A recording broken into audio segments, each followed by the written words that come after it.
because you don't know. You don't know if you get here in 2 days, you're like, oh, no, bye. You never know. You don't know like your comfort zone. You don't know how much you have to stretch yourself whenever you come to a new country. And trust me, I've got stories about how many headaches I went through.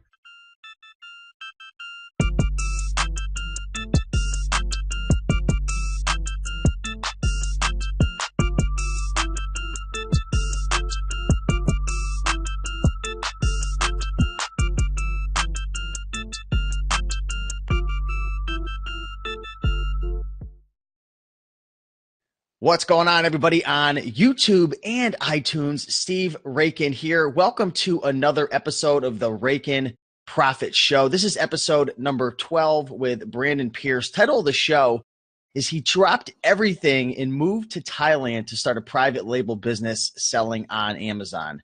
And to be exact, he actually started it a little bit before, but the title was just too sexy to let go. But really excited for this show. Brandon and I, we've hung out quite a few times via, Google Hangouts, green room shows. I got to meet him at the previous green room meetup, and he actually presented in front of about 100 people on some private label. And it was awesome content. People really, really enjoyed it. And, Brandon and I were catching up recently, and I found out that, we were actually talking in Austin, Texas about him going to Thailand. Well, he actually did it. He actually dropped everything, moved to Thailand, and now he's running his private label business. He just moved in recently in Chiang Mai, and it's going to be an exciting show. We're going to talk about Thailand. We're going to talk about private label, living the nomadic lifestyle. So without further ado, my main man, Brandon, coming to us live through Chiang Mai hotspot on his phone. What is going on, man? How's it going, Steve, and everyone on YouTube? It's nice to be here. Yeah, man, it's good to catch up with you, man. I had a lot of fun kind of chatting with you when we were taking that walk. Remember Bonafide Hustle? You took us through that little trail and we were just talking, and man, it was just really, it was a pleasure to talk to you, man. So what's new, man, since the last time we spoke, a couple months back? Well, it's a lot of ups and downs. When we were talking then, I had just launched my latest private label product, and so I was going through the growing pains, as it will any private label product that you launch. You just never know what's going to happen with it. And so I'm really confident about it. I'm talking at the green room. I'm having, all these people ask me questions about it. And I have this brand new thing that it could just fail. And so, of course, I was nervous a lot after that. And I was sort of hinging my trip on a few factors and whether or not it was a successful launch. So it really pushed me to make sure it was. Cool, man. So yeah, that's it. Yeah, cool. That's awesome, man.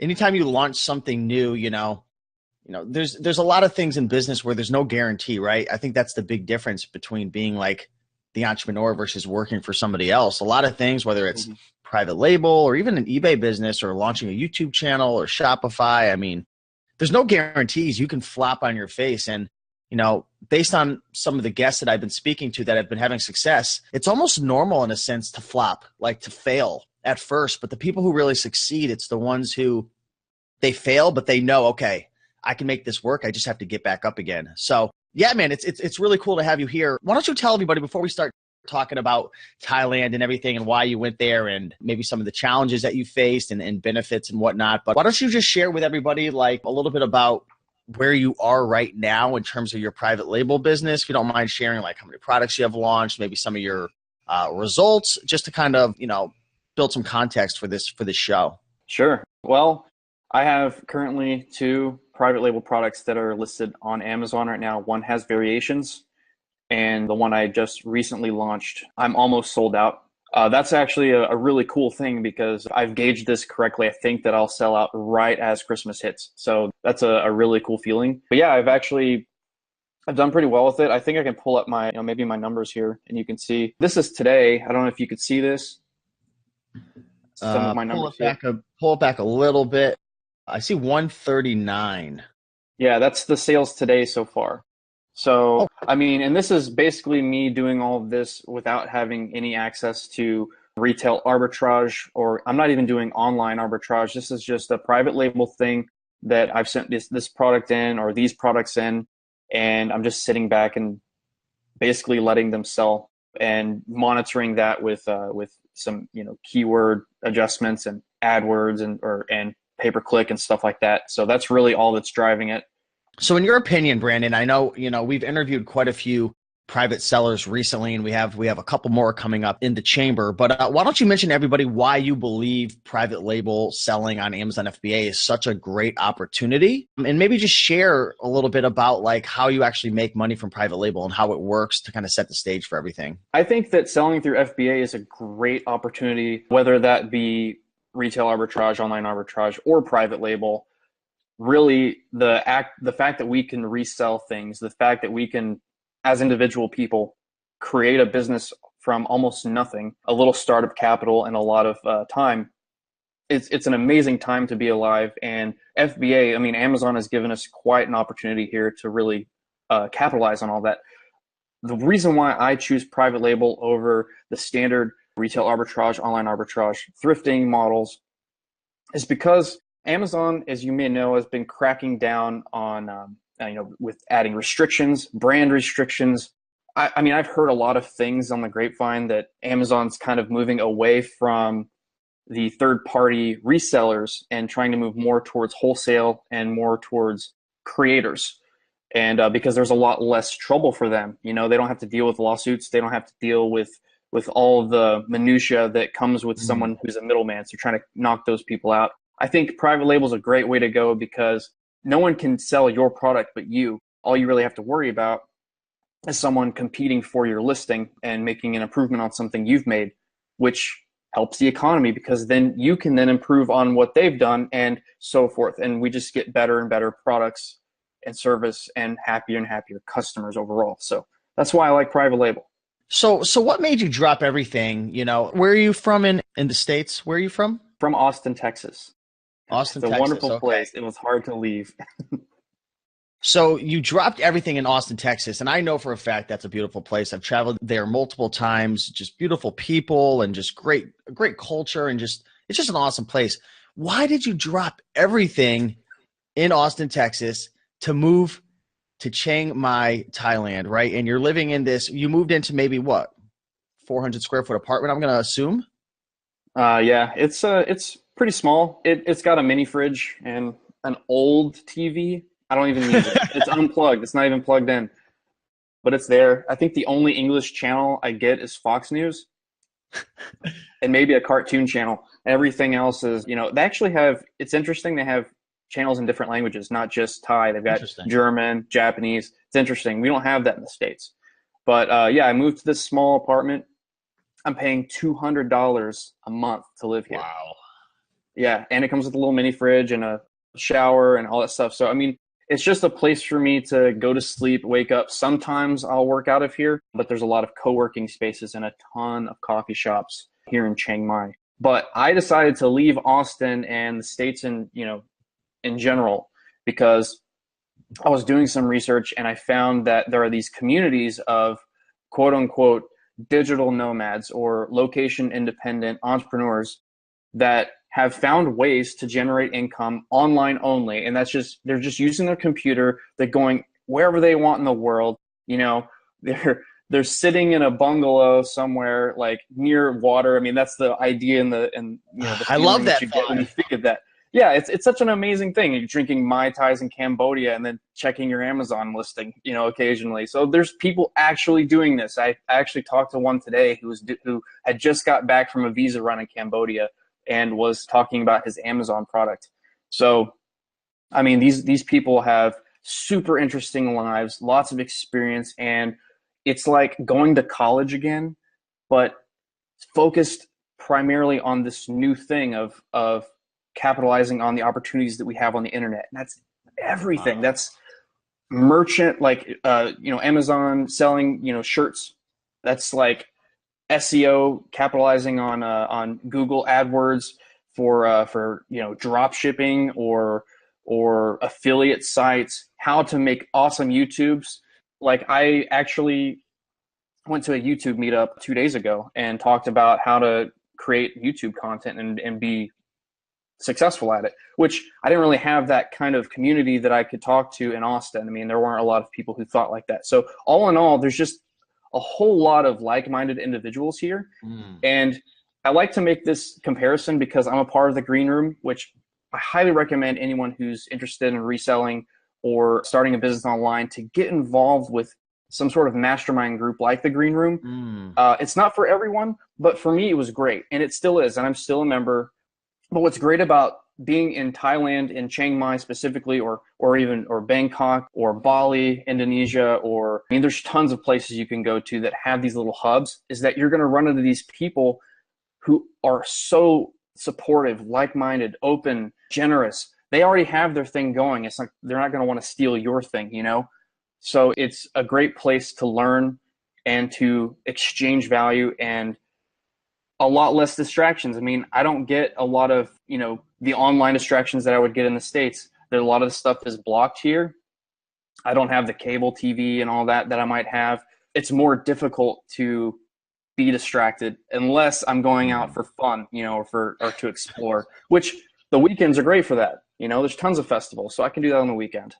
But anyway, that's why I came out here. It's a amazing, beautiful place. As you're talking, for the people watching on YouTube, I'm like writing down so many notes. Like I have so many questions. Like I don't even, so if you see me looking down, like I don't even know where to start. Let's start with the visa, right? For someone who wants to travel to Thailand, maybe for an extended period, how does that work in terms of like what duration do you have to stay until you leave and then come back in? How long do you plan on staying? Maybe what are the costs involved with, living there and traveling from the US there? I'm throwing a lot at you, man, but this is exciting. Yeah. Well, I'm happy to answer all that for you. I did a lot of research on this prior to going, which I imagine anyone in their right mind would and should do. I actually utilized credit cards and travel hacking, which that's a good search term. If you're interested in travel, search YouTube for travel hacking. There's going to be tons of channels that'll come up that talk about exactly what I did. And I signed up for a credit card. I used it to pay my rent and then immediately paid it off with cash because, I was paying my rent in cash anywhere or with check, but you know what I mean? And the deal was it was a sign-on bonus. So if I spent, $4,000 in 90 days, then they would give me 100,000 miles, which translates to about $1,500 in travel.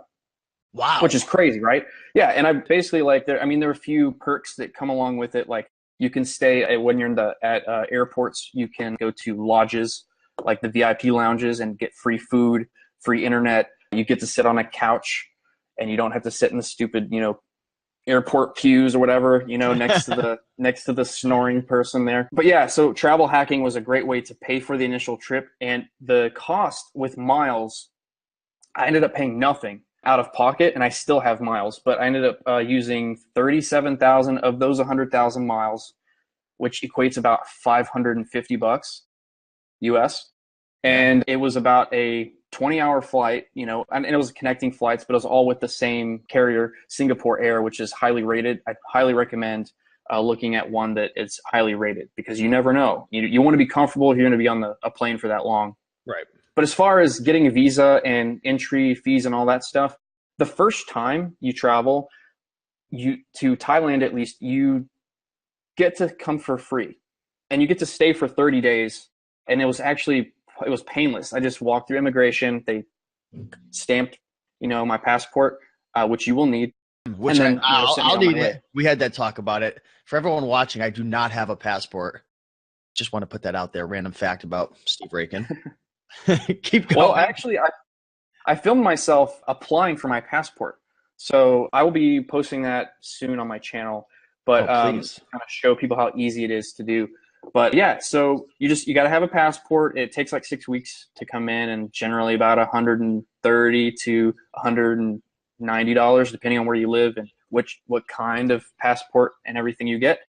But once you come to this country, you get stamped in, and then you have 30 days to be here.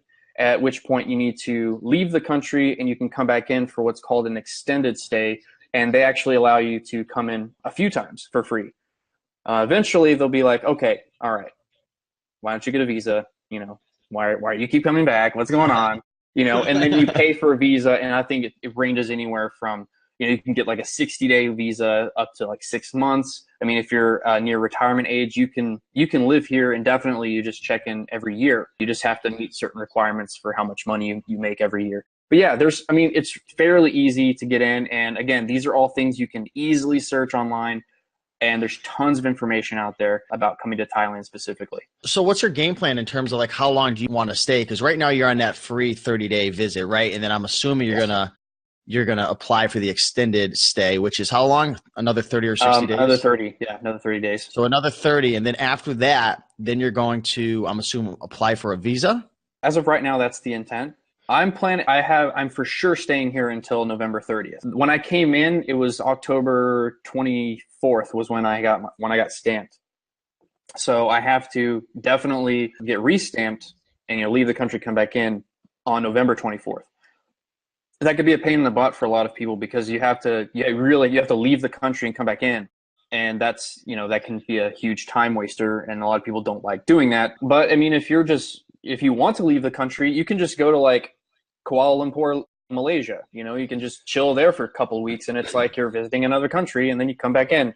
The reason I chose Thailand is just so cheap to live here, but really all of Southeast Asia is pretty much like this. You just choose areas that have good cellular reception, good Wi-Fi, good co-working spaces, and generally that attracts the location independent person who wants to meet other people that are like-minded. So are you planning on like staying here for a while, like maybe for a couple of years, or like really making a lifestyle, or are you just kind of playing it out by ear to see how it is, like, running your private label business from Thailand, like just trying to like make an experience out of it? Well, for now, I bought a one-way ticket. No, which it's just, I mean, I think that's the best way to go because you don't know. You don't know if you get here in 2 days, you're like, oh, no, bye. You never know. You don't know like your comfort zone. You don't know how much you have to stretch yourself whenever you come to a new country. And trust me, I've got stories about like how many headaches I went through at the airport after landing here. But really, I would like to yeah. hear. I would like to hear one of those headaches because Okay. I feel like for myself, I feel like I really want to like travel to Thailand. Like that's one of the places I really really want to go to. Step number one, ding ding ding, get a passport. Yes, I know. But I think I have a lot of limiting beliefs in terms of maybe fears of traveling, fears of dealing with immigration, fears of, you're on the other side of the world. Like if you could probably just disappear and nobody would know. Like I think there's a lot of fears that maybe people are thinking about right now. They want to live the nomadic lifestyle. Like they're making passive income through different income streams, but they're just worried. So let's talk about some of the headaches, like some of the things that actually did happen. And maybe we could talk about some of the fears and myths, and then we'll transition back into private label and talk more about that. Certainly, yeah. Okay, so I had to fly from Dallas to LAX and from LAX up to Seoul, Korea. And with the political climate that we have, that was kind of nerve-wracking because, I mean, flying into Korea, we flew over North Korea because the way it's shaped, our airplane went over North Korea. And so Pyongyang was like a couple hundred miles away. And I mean, I'm just thinking to myself, oh God, I just hope that like if something goes wrong. I just don't want anything to go wrong. I don't like if the plane goes down, am I going to get stuck here? I don't even think about like, is the plane going to crash? I'm going to die in the crash. I'm thinking, what happens when I land in North Korea and I can't get out of here? But that was one fear I had. But when I landed in Seoul, it was very quick turnaround, got back on the plane and flew to Singapore. Very, very nice flight. But when I landed in Thailand and got through immigration, so they stamped my passport, and I was like, yes, I got it. I'm good. Can I stop you really, really quick? Immigration, is that, because I've never traveled abroad, is that just like a certain section in the airport that you have to kind of, as a normal passenger, you just kind of cross through like the normal area where you go through the metal detectors? Is this a different area you have to go through before that? Yes. This is an area you go through after. So whenever you're flying overseas, you go through security. And of course, security, you take your shoes off and all that stuff, and you put your bags on, separate your laptop, all that. But whenever you land in the country you're going to be staying at, you have to fill out an immigration form, and you have to explain all the, there's a little form that tells you exactly what you have to put on there, like how long you're going to be here. Like I said, for the first time, they don't really care. They just want to know where you're staying. So I booked a hotel in advance. So that's a key tip. Book a hotel in advance. I used my credit card miles to do that as well. Luckily, it's only like $30 for a hotel. Really nice one. And then, so you have to fill all that information out, and you have to wait through a line, and then they just look at you, make sure your passport matches, and then they stamp you, and then they send you on your way. There's also customs if you want to bring in items from other countries, but I didn't bring anything for anything except for Right. myself, so I didn't have to go through customs. But that's the difference. Okay, cool. So yeah, that's definitely good to know. So was there any other major issues that you dealt with or limiting Yes. beliefs that you had that you kind of were just like, wow, that didn't even happen? Or maybe you were like, okay, that did happen. Yes. Okay. So when I landed and I'd gone through immigration, I realized I didn't have any cash at all. I also realized my cell phone doesn't work because there's no coverage out here for T-Mobile. Uh, what do I do? And there's no Wi-Fi out by where you leave. So I'm like, okay, how do I get money? How do I contact an Uber to get me to my hotel and make sure I check in time? What do I do? So I go to the ATM and I put my debit card in there and I'm trying to get cash out. Luckily, I called prior and I told them I was moving to Southeast Asia and I'd be in Thailand for these dates. So do that. Don't forget to let your bank know. A lot of them don't care because they have the chip, and as long as you have the chip and your pen, you're fine. But it's still a good idea to call them. Anyway, I put the card in and I went through all the stuff as if to withdraw the money I wanted, and I withdrew 20,000 baht. And the way that converts is for every 30 baht, it's $1. It's around that. That's the way I think about it. So I'm bad at math, but 20,000 baht is a little bit over 640, 650 US Okay. dollars. Yeah, And so I was sure. going to withdraw that to live on for 1 month. That was the idea. But I went through the system and I was going to, when you get to the part where the money is going to spit out of the machine, well, it didn't spit out of the machine. It went back to the start screen and I'm standing there and I'm like, so did I just get charged $650 to my account and no money's here and I'm gonna have to do it again? And I'm like, no one spoke any English. No one could save you in that. There's no one, No one could save me. It you was have no all just internet. like, yeah, I was sweating. And it was hot outside, but that's not why I was sweating. I was sweating because I was freaking out.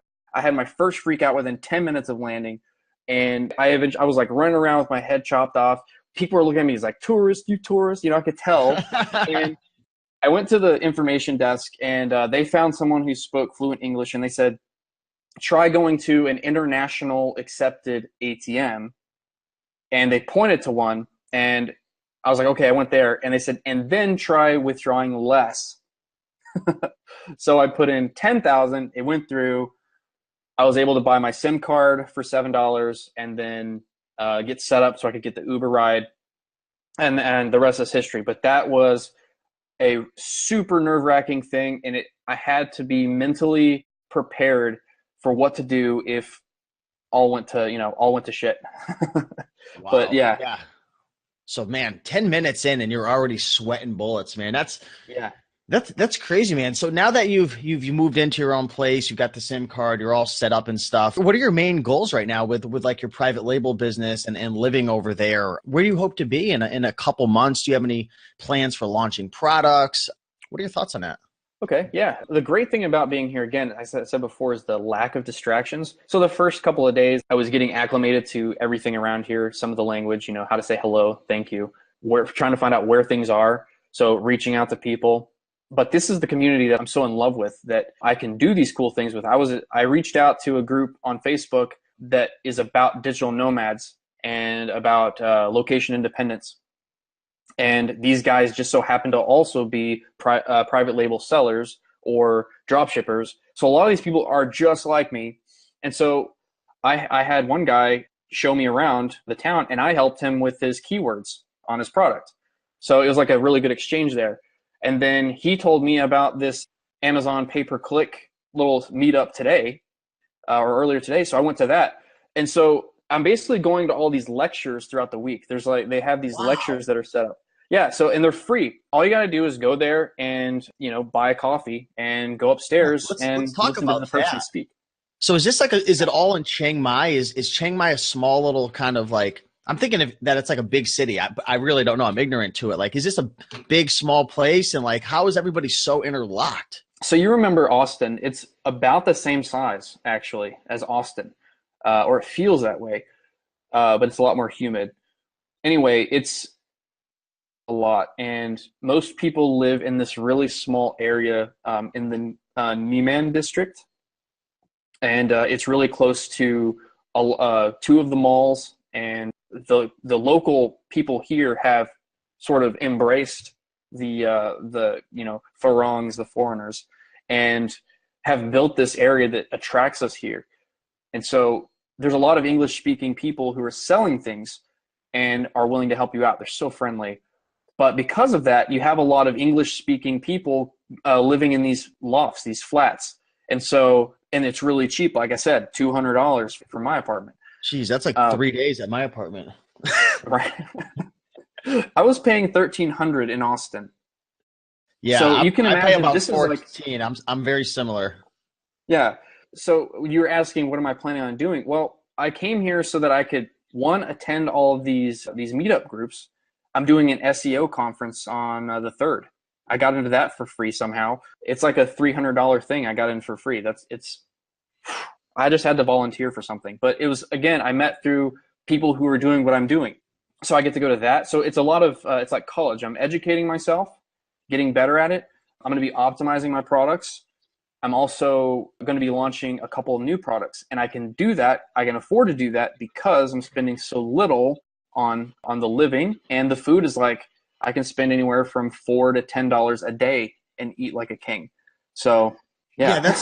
it's yeah, man. You just got me thinking, like, just kind of reflecting on my past when I'd start businesses, or even like talking to some friends and people I meet on YouTube and Facebook groups. Like, a lot of people don't go for their dreams because they're stuck trying to pay their bills. You know what I mean? Like, rent is expensive, in the United States. For anyone who's watching, outside of the States, like health insurance and all these different things. And I mean, it really adds up. And, I think what the average American doesn't even have like $500 saved up, something Yeah. like that. I'm just kind of spitting out a random fact, but that's cool, man. So living there is not only educating yourself, eliminating distractions, but you're able to network with people who are actually having success. Like, that sounds so cool. Like I would love to like just like have all these little events in my area and like go to a little YouTube meetup, go to a SEO meetup, go to like a PPC meetup. Like, that's crazy. Like, like that is so niche, like a PPC meetup. Like, we are Yeah. officially the nerdiest guys on YouTube. Yeah. I mean, on the second day that I was here, I hadn't even changed out of my clothes from the airport, and I was invited to a drop shipping meetup. And I'm like, so I go to the dropshipping meetup and I meet somebody who's doing the YouTube thing, and they invite me to the YouTube thing. And then I meet someone there who tells me how I can fly my drone legally without having to pay a fee. And then they invite me to go to this SEO thing. And I may even get to go to the elephant camp for free, which is usually a super expensive thing, because I know these people. I've met these people. So yeah, it's like, it's this huge community of like-minded individuals who all just really want to help each other out. And it's incredible because I wouldn't get this in the States. I wouldn't get this in Austin. I mean, I'm one of the only people I know in Austin that has a private label product aside from Bonafide. And, the guy that I talked to today who was doing the presentation had over 40 products. So he knew what he was talking about, like, I've got 2, he's got 40. And so I'm sure he's made a lot more mistakes than I have, and I've made some mistakes. So it's incredible that I have access to this, and I wouldn't have had access to this in Austin. Yeah, it's just mind blowing. I'm actually a little curious if I could go off topic a little bit. What's the nightlife like over there? Like, do you I don't want to get too deep into like your personal life and like, but I'm just thinking like how the dating scene would be like if Thai women are into like American men and like, or like Thai, even like Thai men, are they kind of like put off by like American, like do people want to be your friends? Is like a cool nightlife out there? Like, what's that like for like anyone who's like young and like maybe you don't have kids and you're just like you want to go on an adventure? Like, these are some of the things I'm thinking about. Tinder is huge. um, so, all right. So yeah. So there's tons of people swiping, but okay. So Do some work. Don't be swiping all night long, man. If I find out you're not launching products and you're just swiping all day long over there. Oh, I tell you what, man, the amount of likes and matches you get here versus in the States, it's like exponential almost. The Thai women love foreign men. I don't know what it is about foreigners that they love, Do you think but it's money? Do they think you're loaded? I know a lot. That could be it. it could be Or the hair. maybe. But we're from everyone's from all over the place. It's not just like, just Americans. I mean, I'm finding German people, Scandinavian people, Australians. I mean, it's like a melting pot of culture in one place. And so the dating scene is very interesting. Now, I've only been here for like 5 days, so I've talked to a few people. I haven't gone on any dates or anything. It's not really what I'm here for. Sure. It's not something I'm planning on. But who knows? That this is. I mean that's life. You never know what's going to happen. You might meet somebody, and I might meet somebody cool, and go from there. But as far as like the nightlife's concerned, as far as things to do, there are tons of bars. There's tons of clubs, and they play like the stuff you would normally hear at the clubs and bars in the States. They can get pretty rowdy, pretty crazy. But I mean, for me and my age group, I mean, I'm 31 years old. I got past that, I think after Right. 22, 23, I got past all that. So I did go out the other night. I went and watched some football at one of the local bars. And I mean, I'm not talking like American football. They don't have that here. It's not really popular.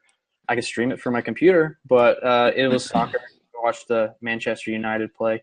But it was mainly there just to network again with people, drink some beers, and have some fun and let loose. So yeah, there's Yeah. tons of stuff to do. Lots of festivals too.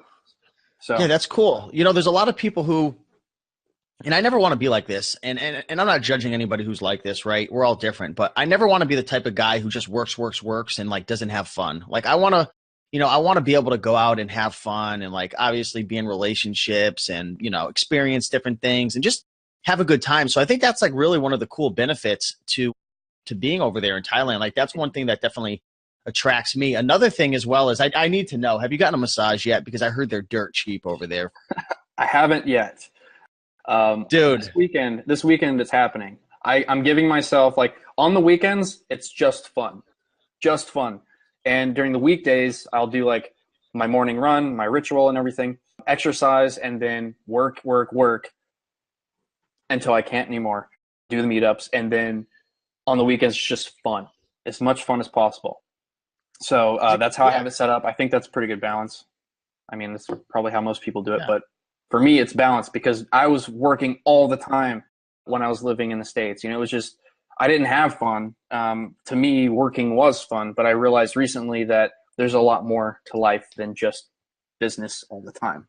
And And man, yeah, especially since your bills are so much lower too. I mean, you could take your foot off the pedal a little bit, whereas like in the States, most people, right? Unless you've been in this game for 4, 5, 10 years and you've yeah, built something up, you've got to always have your pedal to the yeah, metal, right? To like be hustling able to pay all all the the time. bills. Yeah. And that's how it was for me. It's like that in, the type of game we're in, reselling and, thrifting and all that. You have to be like on the weekends, I'm thrifting. On the weekends, I'm garage selling. There's no like sleeping in. But here, you can't really do that. There's nowhere to do any retail arbitrage. Even though I've been to a couple of supermarkets and I'm like, I wonder if I scanned to this thing, what happened? But yeah, it's a lot easier to remove myself from that previous lifestyle. I think that moving here has put a jolt to my system a bit and allowed me to now design a life of balance. Whereas before I was kind of forcing myself and like trying really hard to find balance, but I'm so used to the routine of work that it's so hard. So sometimes moving somewhere and getting out of your comfort zone can like do a hard reset on your life. And it's like starting over entirely. The people that I you like that. love are 12 hours away. Exactly. At least for me, Central Time, 12 hours away. If I want to talk to them, it's got to be super early in the morning or super late at night. There's no way I can be distracted by them. And I have to force myself to become socialized with more people and learn a new language, or at least try Mm. to socialize in a new language and be interested in things so that people find me interesting. But it's just stuff like that. It's been a great change. Very happy with myself, I think. That's cool, man. Yeah, I'm like really, really happy for you. Let's dive a little bit into your routine Monday through Friday in terms of like your your work and whatnot. When do you plan on waking up? Are you going to be working out in the morning, going through your morning routine? Like how many hours are you planning on working per day? Are you going to chunk your time up? Let's talk a little bit about your strategy in terms of productivity and just like kind of an outline to how you want your days to play out here in Thailand.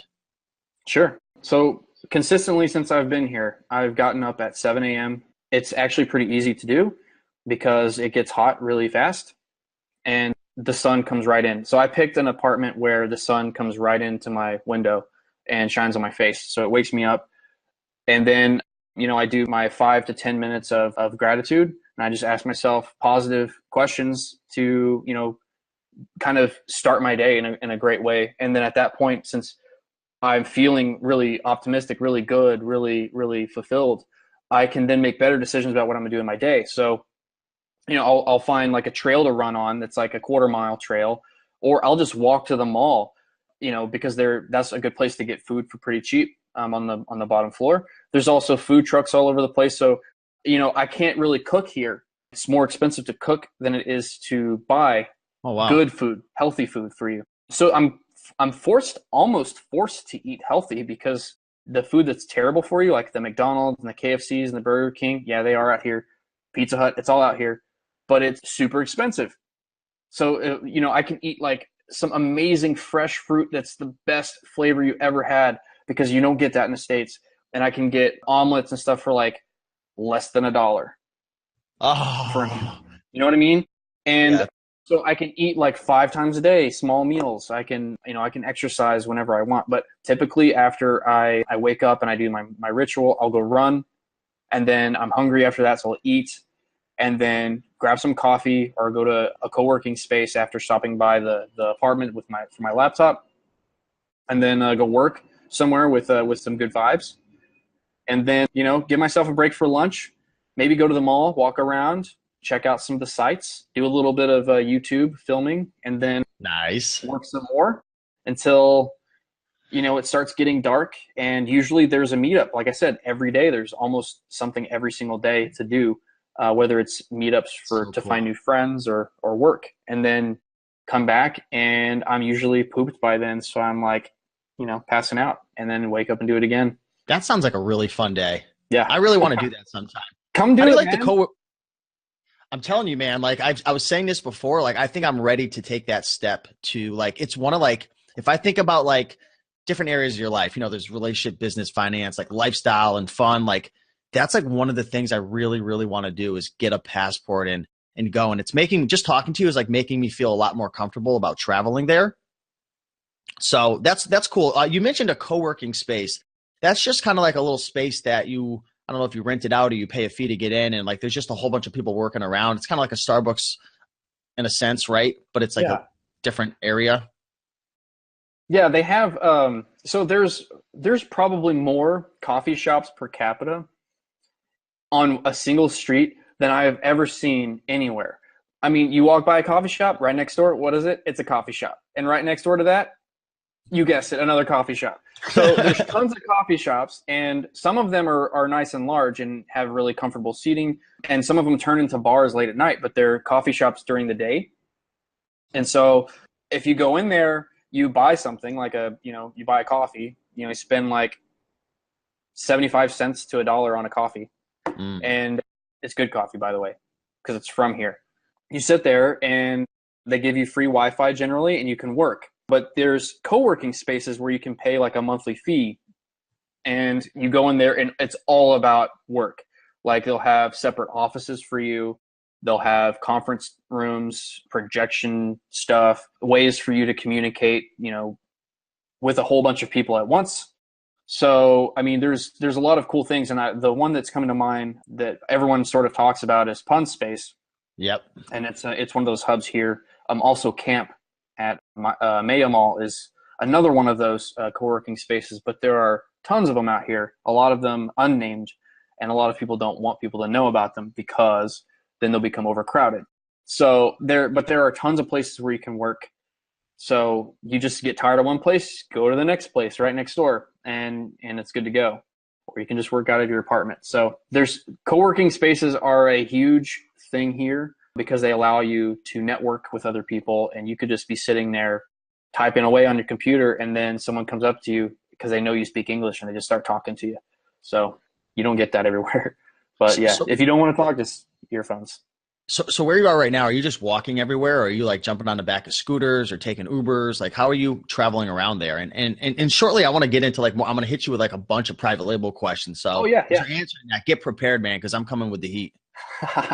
Well, the thing is, I'm on Thailand time, so like everything is cool, you know. You can I'm here as long as you need. Yeah, everything's cool.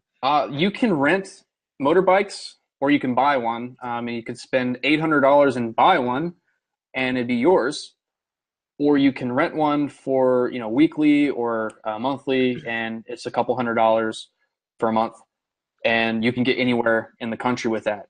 But you got to be careful because sometimes there are scams revolving around that. So if you're going to rent a motorbike or bicycle or anything from anyone in Thailand, make sure you do it from a reputable company, one that looks like it. That's what they do for business, not one that's just like, oh, we have like 3 motorbikes out here, but we also have like we're also cooking chicken. Don't buy from them.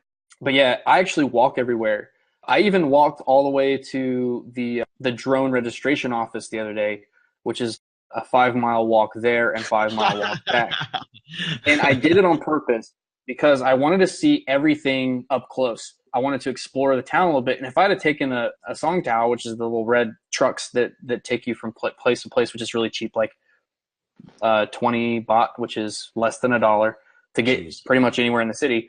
If I'd have done that, I would have been thinking about being in the back of this truck and not, hey, there's a really interesting orange stand that looks like it's selling oranges, but when you walk past it, they're actually just spray painted like play balls that look like oranges, but they're not oranges. So fake oranges at an orange stand. That's not good. Yeah, it's just weird stuff like that you wouldn't get. So I walk everywhere so that I can really absorb the town and see everything for what I think is meant to be seen, really up close. What else were you asking about Thailand as far as I feel like I missed Yeah, something. no, it's all right. We're like jumping all around. I was just kind of talking Yeah. about transportation and everything. So I think you pretty much answered it that you're walking everywhere. Let's move on to some like rapid fire private label questions because I know there's a lot of people who are watching. They're excited, but they want to learn a little bit about private label. Let's dive into that. Do you mind if we do like some rapid fire, maybe 30-second answers? I know some of these are going to be tough, but I want to put you to the test. How do you feel about Okay, we'll that? see what I can do. Let's try it. What's one thing you love about private label and one thing you hate about private label?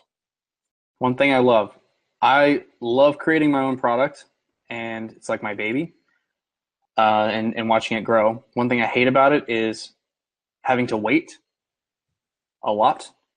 So, and then the possibility of it failing.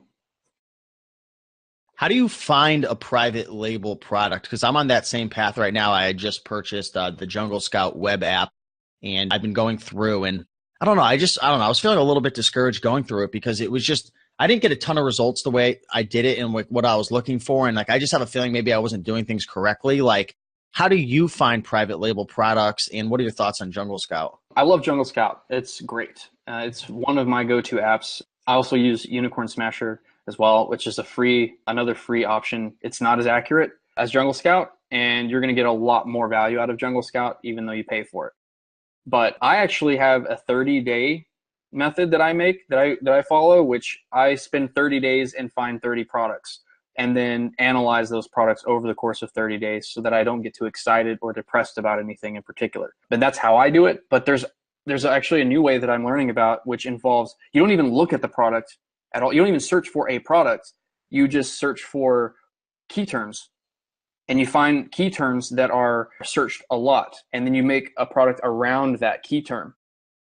So, I mean, there's various ways to do it. And I mean, if you do it that way, you can actually succeed in a saturated market if you just know the key terms better than they do, than your competition. So there's lots of ways to do it, but that's how I do it. From other people that you've networked with or talked to or tried to help, or maybe just from watching videos and what you've seen from other people, what's the number one reason why people succeed? And then what's the number one reason why people fail at private label on Amazon? The reason why people succeed is because they do it. They just take a risk, take the chance, educate themselves and do it. The reason why people fail is because they get too excited about a product. They put on their blinders as far as like they don't think analytically, they don't think profit, they don't think business, they think emotionally. So you have to remove emotion entirely from it. Otherwise you're going to fail. Like, it's so easy to get excited about something. You just have to be like, this product that I'm excited about is crap until it's not. And once you're for sure that it's not crap, it's still crap until you have good keywords. So it's a lot of work. So even if you think your product is going to be awesome, it's not. It's not going to be awesome until you make it awesome. For somebody who had only $1,000 and they couldn't afford to take a course or anything, or maybe they wanted to just have the $1,000 set aside for launching the product and whatnot, what's the best way for someone to learn how to private label on Amazon if they're on a budget? Educate yourself on some of the things that are going to cost you money. So, for example, I'm a designer. So I was able to design my products myself using the software. So if you want to save some money, learn Photoshop. If you want to save some money, with designing the product itself, you could learn like a computer aided drafting tool or something like that and learn tutorials, take tutorials about that. And maybe some design courses would help you with product packaging too, so that you don't have to pay someone for that. Or learn copywriting so that you're really good at making your listing. So learn all of those things. Maybe learn some SEO. These are things you wouldn't have to pay others for, but would take some time while you are saving money for your product. You would basically gain these skills. And a lot of this is, taught for free on YouTube. You just got to know what to search for. You got to be willing to fall down the rabbit hole, as they say. If somebody was to start the private label process today, go through the research and everything, and launch their first product within the next couple of months, is there any possibility that within 1 year from today, they could be making $10,000 profit per month? Absolutely.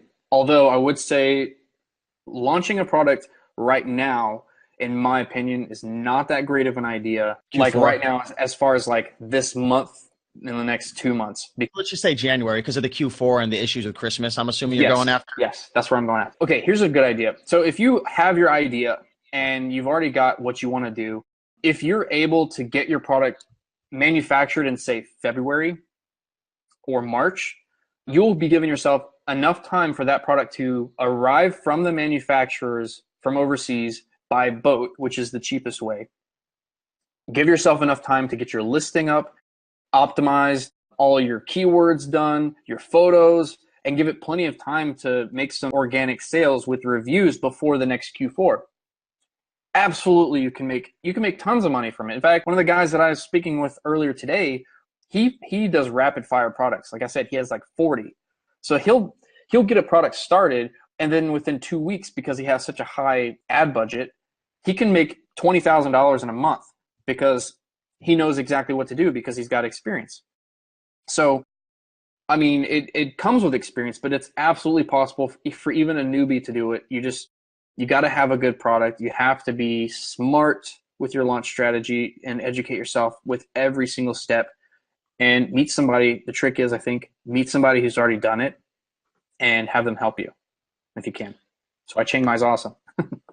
If somebody did everything right in terms of the private label process of, researching it all the way to launching it and making money, but they made one mistake out of that whole process, what would that one mistake be that would allow them, that would make them fail? Getting overzealous with pay-per-click or not being willing.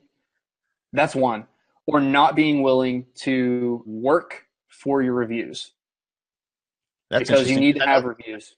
I know there was a lot of changes with the review process. I thought you were actually going to go with, not having a good product, like choosing a bad product. I thought that's what you were going to go with, but that's interesting that you mentioned the reviews. Yeah, well, I mean, it's hard to really determine what bad product is. It's more just bad marketing, because if you're good at sales, you're good at marketing, you can sell anything. You just have to make sure, you just have to find the right people, and people buy some weird stuff. So that's a bad product is, in my opinion, doesn't exist, just oversaturated.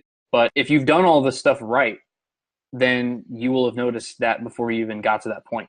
But with reviews, if you aren't willing to reach out and find ways to think outside of the box to get those reviews, you need 17. That's a guy earlier today said that he knows someone who works at Amazon, and they said that after you reach 17 reviews, that it's sort of a diminishing return on whether or not someone actually buys. So getting the 17 reviews is like key if you can. My product currently has 7. So I'm still working to get them, but I'm also using other tools like SalesBacker to request those reviews over time. And this is something that's allowed by Amazon.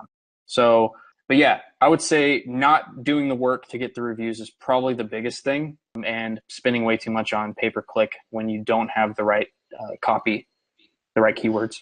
As we all know, getting our products ranked, highest at the top of the first page is one of the most important things. What are some factors? What are maybe 2 or 3 main factors that come into play, outside of getting reviews that are going to lead you to, and I'm not sure if getting more reviews actually increases your ranking. I know that obviously helps with social proof and conversions from that angle, but what are the biggest things in getting ranked towards the top of the first page for your specific keyword term? It's making sure that the backend keywords and information in the backend is relevant, and making sure that you have really good keywords in your copy on the listing.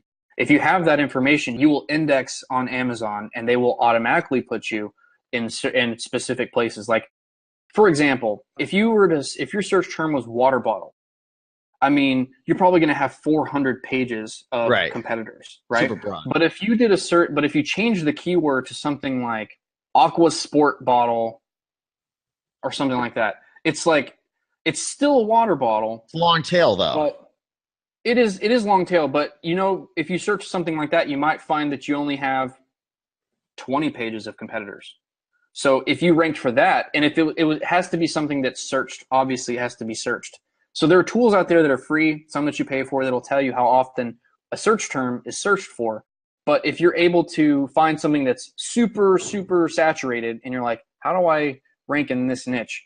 Well, if you change some words around, maybe use some of these tools that help you come up with another way to say something, another way to describe whatever it is that you're trying to find, you might be able to find fewer competitors with the same product and therefore make it easier on yourself to rank. And if you find a whole bunch of those weird ones and rank with those, and those are getting a lot of searches, then you may sell more than someone using the very basic key terms with spending less money doing so. So it's actually not that difficult. You just have to really think outside the box with your key terms.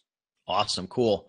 I'll tell you, Brandon, you passed the rapid fire round, man. Man, I got to start putting those into the shows. That was a lot of fun right there, man. Yeah, Final words of wisdom, man. We're getting to that hour point. I told you it was going to be 30 minutes. I lied. We doubled it, man, because you were too interesting, so that's your fault for being interesting, man. Final words of wisdom for everybody who's watching this show right now, man. And of course, I want to say, I haven't mentioned it, but I'm going to put it in the description after the show and everything. You've got a YouTube channel as well, and I know you have a lot of content you're going to be bringing over there. It's actually Brandon Pierce. I'm going to put the link down below in the description. So for people on iTunes, on YouTube, be sure to check that out. He's got a lot of cool footage that he's going to be putting on there and just cool content. So final words of wisdom for everybody who enjoyed the show and watching the show. If you're wondering whether or not you should do something, then you should do it. I mean, pretty much it. Like, if you want to travel, don't wait till it's too late. Do it now. You can find a way to do it. Like, I was not making enough money to survive a couple of years ago. I had to take a loan from a friend's mom just to be in the house I was in. There was 4 of us in this house. And I just said, I'm going to run my own business. I'm going to do it. I'm going to make it happen. And then I just did. I did everything I could do. It became a must for me. So if there's something you want to do, something you should do, make it your must. And then it will happen. That's just how it works. I can't explain it, but if you want to travel, just buy the ticket and do it. Make yourself do it. Get your passport. Do it, Steve. Do it. I was going to say, why do you keep looking at me, man? Are you talking to me? I am talking to you. I appreciate that. With anything, just go for it, man. Just do it like Nike. I like it. Just do it like Nike. So if you guys enjoyed this show, just do it like Nike and smash that like button on YouTube. If you guys are enjoying the podcast over at raikenprofit.com/iTunes, be sure to leave a review. Helps to get these videos out more. And of course, be sure to check out Brandon's YouTube channel for tons of content, and I'm sure it's going to be even more interesting than this show because it's going to be live like in Thailand. So that's really cool right there. But yeah, thanks everybody for watching. Brandon, thank you so much for taking the time to come on and share all your knowledge. If there's anything that I can do for you or anything, just reach out and let me know. But I wish you the best over in Thailand, man, and keep documenting it, man. Get those videos up on YouTube because it's helping more people than you could probably imagine. For sure, man. Thanks a lot.